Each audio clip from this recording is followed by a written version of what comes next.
քանի ժամից 2026 թվականն է, նոր տարի, իրենց բանտախցերում են դիմավորելու 4 սրբազաններ, թևերի 4 առաջնորդներ։ Նոր տարին իր բանտախցում է դիմավորելու հայ մեծագույն բարերարներից մեկը։ Նոր 26 թվականը բանտախցում են դիմավորելու մեդիա գործիչներ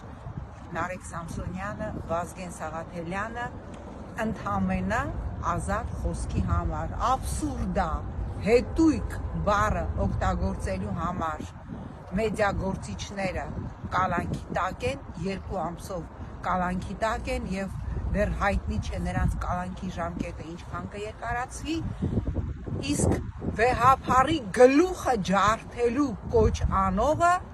ազատության մեջ է։ Հետապնդվում է Խաչիկ Գալստյանը, քաղաքագիտության դոկտոր։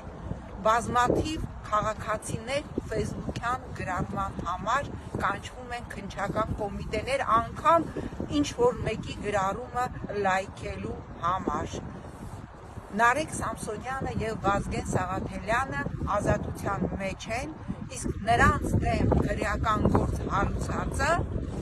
շարունակում է իր քաղաքական թիմի հետ միասին օգտագործել ամենաոչ նորմատիվ լեքսիկոնը եւ շարունակում են վայելել ռեժիմի բարիքները։ Անգամ Եվրոպայի խորհրդի լրագրողական անվտանգության կոմիտեի հրատապ պահանջից հետո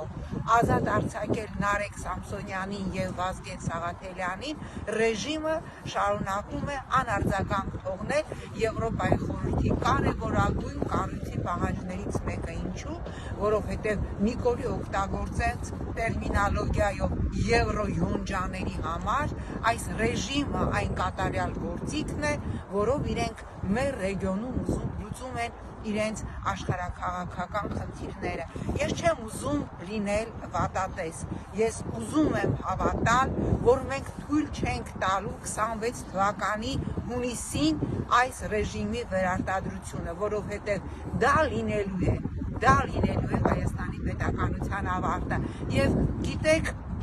երբ որ հիմա ես մտածում եմ, հենց հիմա այս րոպեներին իրենց բանտախցերում գտնվող սրբազանների, Սամվել Կարապետյանի, Նարեկ Սամսոնյանի, Վազգեն Սաղաթելյանի եւ մյուսների մասին,